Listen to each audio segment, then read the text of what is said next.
네, 30도를 웃도는 폭염이 계속되면서 더위로 인한 인명사고도 이어지고 있습니다. 여름철 건강을 지키는 방법에는 어떤 게 있는지 김경우 서울백병원 가정의학과 교수와 함께 살펴보겠습니다. 어서 오세요. 네, 안녕하세요. 안녕하세요. 자, 교수님, 이제 이 4살짜리 아이가 이 날씨에 차 안에서 8시간 정도 gat혀 있는 이런 사고가 있었는데요. 여름날에 이 차 안 온도가 높아진다는 건 다들 알고 계시지만 요즘 같은 날씨에는 차 안 상황이 어느 정도까지 나빠지는 건가요? 예, 이렇게 30도 이상 되는 데서 이제 떼약볕이 내려쬐는 상황에서는 한 15분만 지나도 차 안의 온도가 40도 이상, 그리고 한두 시간 이내에 60에서 70도까지 올라가고요. 네. 특히 이제 핸들이라고 하는 그 휠 같은 경우에도 80도까지 올라가기 때문에 잘못하면 화상까지도 입으실 수 있는 위험이 높습니다. 문을 조금 약간 열어놓으면 창문을 약간 내려놓으시면은 조금 온도가 낮긴 한데 한 10도 정도 낮출 수 있어서 어떻게 보면 50도 100보라고 볼 수도 있겠지만은 그래도 밀폐된 차보다는 조금 이제 온도가 조금 낮출 수 있는 방법 중에 하나가 될 수 있겠습니다. 네, 이런 상황에서 8시간 가까이 갇혀 있었다니 정말 안타까운데요. 그 같은 환경이라도 노약자나 어린이가 좀 이런 환경에 더 취약하다 이렇게 볼 수 있습니까? 그렇습니다. 예, 아무래도 어르신들 같은 경우에는 이제 자율신경계 기능이 좀 떨어져 있으시기 때문에 정상적인 체온을 유지하려는 그 자율신경 반사가 조금 떨어져 있으셔서 쉽게 체온이 오르신다거나 또 추위에 또 쉽게 체온이 떨어지실 수 있겠고요. 네. 또 어린이들 같은 경우에도 체표 면적이 상대적으로 넓기 때문에 쉽게 더위를 타고 또 쉽게 또 추위를 타고 또 이제 덥거나 추운 상황에서 자기 의사 표현을 한다거나 아니면은 그 좀 안전한 곳으로 피하려는 그런 대처가 떨어져 있기 때문에 어르신이나 특히 영유아 어린이들은 이런 더위에 더 취약하고 특히 이제 인지 장애를 가지고 있다던가 또 치매가 있으시다든지 이런 경우에도 더 이제 위험하실 수 있겠고요. 또 이제 이런 약물을 드시는 분들 같은 경우에도 특히 이제 더위에 더 취약하신데 땀 분비를 이제 좀 떨어뜨리는 약물들이 있거든요. 그런 경우에 이제 특히 더 이제 체온이 올라가게 되겠고 또 이제 노약자나 어린이가 아니다고 하더라도 정상 성인이라고 하더라도 나는 괜찮겠지 생각하고 야외에서 이제 운동을 너무 과하게 하거나 또 이제 작업을 하시거나 이런 경우에도 방심을 하신다든지 아니면 더위로 인한 초기 어떤 신체 변화를 무시하고 무리한 작업을 통해서 이런 분들도 역시 더위에 취약하다고 할 수 있겠습니다.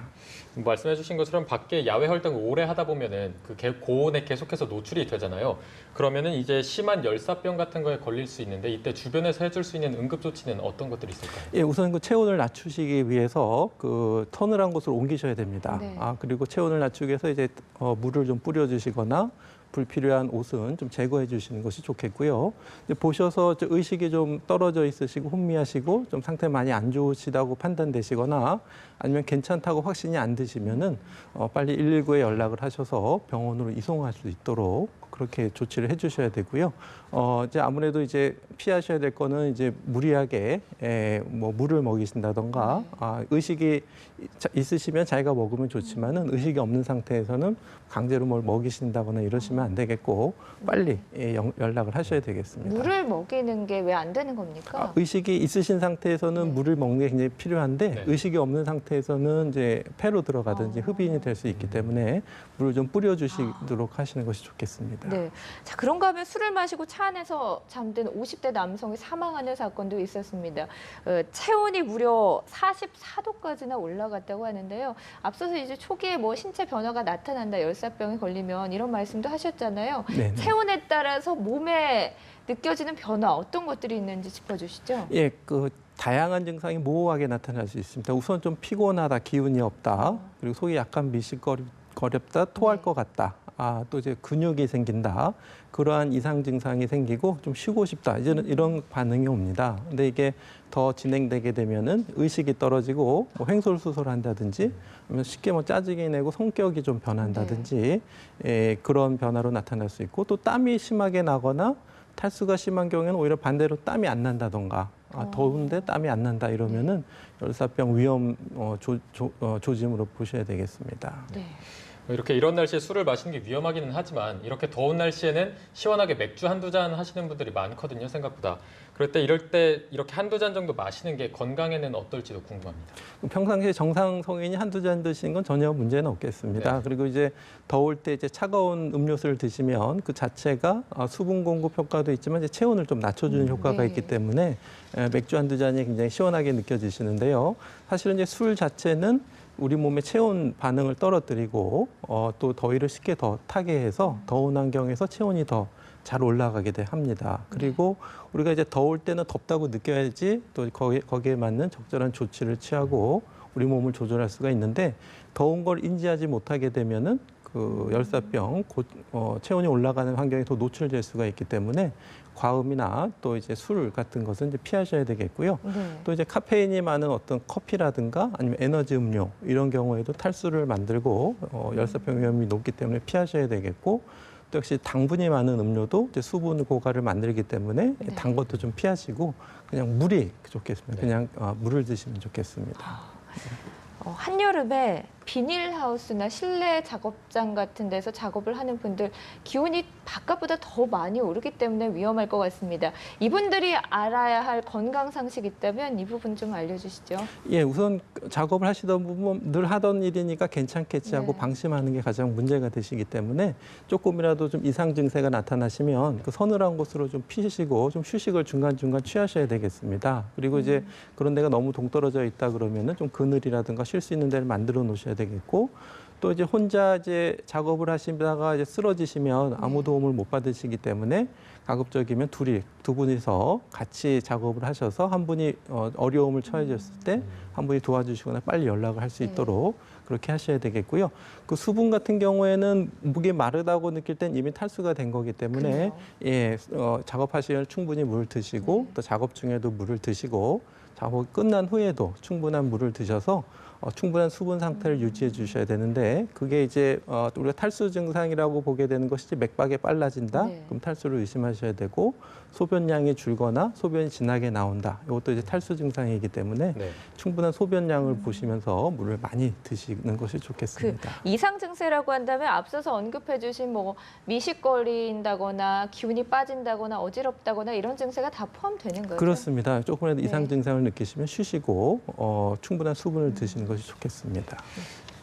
그리고 또 여름만 되면 가장 자주 들린 이야기가 이 선풍기를 틀어놓고 잤다가 누군가가 사망했다 이런 얘기거든요. 저도 그렇고 많은 분들이 궁금해하실 것 같은데 이게 의학적으로 어떤 근거가 있는 얘기인가요? 아직까지 의학적인 근거는 없습니다. 그리고 이제 한국에만 있는 선풍기 사망 사건이다 이렇게 많이들 논의가 되고 있어서 직접적인 선풍기 사망 원인이라기보다는 다른 원인 때문에 사망한 것을 선풍기 사망으로 이제 잘못 오해하고 있다 이렇게 되고 있는 것이 많고요. 네. 그럼에도 불구하고 100% 안전한가 그건 또 좀 아직도 뭐 100% 안전하다는 근거도 없기 때문에 뭐 약한 바람으로 좀 쓰시는 정도는 괜찮겠는데 이제 또 밀폐된 환경에서 너무 강한 바람으로 주무실 때 사용하시는 것은 그래도 좀 피하시는 것이 좋겠습니다. 네. 앞서서 저희가 열사병 얘기를 해봤는데 덥다고 에어컨 바람 너무 쐬시면 또 냉방병에 걸리기도 쉽지 않습니까? 냉방병의 증상들 어떤 것들이 있는지 짚어주시고요. 또 이걸 어떻게 피해야 됩니까? 에어컨은 계속 나오고 있는 경우가 많은데요. 네네. 냉방병 하게 되면은 일단은 이제 과도하게 체온이 떨어지는 상태가 될 수가 있겠습니다. 그래서 뭐 20도 전후가 뭐 이렇게 체온이 떨어질까 싶은데 여름철에는 특히 이제 옷을 더 얇게 입고 그러시기 때문에 체온 보호 효과가 좀 떨어져서 쉽게 좀 체온이 떨어지실 수가 있겠고 또 이제 에어컨 공기를 통해서 나오는 각종 이제 곰팡이나 세균을 통해서 또 호흡기 감염 위험이 또 높아질 수가 있겠습니다. 그래서 호흡기 질환 원인이라든지 또 밀폐된 환경 내에서의 어떤 실내 오염 이런 것들이 냉방병의 원인이 될 수가 있겠고요. 이제 냉방기 온도를 조절하실 수 있으면은 적정 실내 온도 26도나 7도 정도로 조절하시면 좋겠지만 또 그렇게 어려운 경우가 있기 때문에 그렇게 좀 어려우실 때는 충분히 좀 보온할 수 있는 얇은 긴팔 옷을 입으시거나 네. 또 이제 또 수분을 충분히 섭취해 주시고 그렇게 해서 좀 예방해 주시는 것이 좋겠습니다. 네. 이 냉방기기 때문인지 예전에는 이 여름 감기는 잘 안 걸린다고 그러잖아요. 그런데 요즘에는 여름 감기나 또는 기관지염을 앓고 있는 분들이 많다고 하는데 실제로 여름에도 이러한 질환을 조금 조심해야 되나요? 그렇습니다. 그 한 조사에 따르면 그 실내 오염, 특히 냉방기를 사용하는 가정의 한 30~40%에서 면역이 떨어지신 분들에서 여러 가지 이런 질병을 일으키는 세균이나 곰팡이가 공기 중에 많이 검출되는 것으로 이제 조사가 됐는데요. 네. 이제 그러기 위해서는 이제 냉방기를 적절히 이제 청소를 해주시는 것이 필요하겠습니다. 이제 그러기 위해서는 일단은 그 먼지 걸른 필터라든가 아니면은 열 교환기, 칼날같이 촘촘하게 된 부분을 이제 잘 청소를 해주셔야 되겠고요. 또 이제 에어컨을 켰을 때 첫 3분 동안 대부분의 곰팡이나 세균이 70% 정도가 이제 공기에 나오기 때문에 네. 첫 3분 정도는 이제 좀 5분 정도 좀 환기를 시켜주시는 것이 좋겠고요. 네. 또 이제 에어컨을 끄고 바로 끄시게 되면은 거기 어떤 수분이라든가 습한 부분이 거기서 또 곰팡이를 만들기 때문에 끄시고 나서 좀 송풍을 해서 좀 말려주시는 것이 좋겠고요.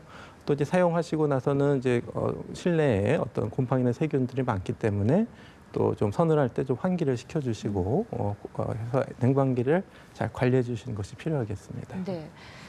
내일부터 8월이 시작됐는데요. 예보를 봤더니 기온도 더 올라가고 더 습해진다고 합니다. 뭐 면역력도 체력도 다 떨어지기 쉬운데 건강을 위한 팁이 있다면 말씀해 주시죠. 예, 우선은 그 탈수와 열사병 예방을 위해서 이제 맹물을 이제 충분히 드시는 것이 좋겠고요. 이제 오이라든가 수박, 참외 같은 채소 과일도 충분히 드시는 것이 좋겠고요. 또 이제 그 일광 화상을 통해서 이제 피부가 많이 또 손상될 수 있기 때문에 너무 이제 자외선에 노출하시는 것을 좀 피하셔야 되겠고, 또 여름철 휴가 때 또 이제 여러 가지 산이나 바다 또 휴양지로 놀러 가시는데 익숙치 않은 환경에서 여러 가지 크고 작은 사고들이 계속 매 반복되고 있습니다. 그래서 어떤 익사 사고라든가 물놀이 사고 이런 거 조심하셔야 되겠고, 어떤 바다 유해 생물, 해파리 쏘임이라든가 아니면 뭐 진드기, 모기 물림 이런 사고도 좀 예방하시는 것이 좋겠고, 네. 또 이제 음주나 각종 교통사고 이런 것들에도 좀 유의하시는 것이 필요하겠습니다. 자, 지금까지 김경호 서울백병원 가정의학과 교수였습니다. 오늘 말씀 고맙습니다. 네, 감사합니다.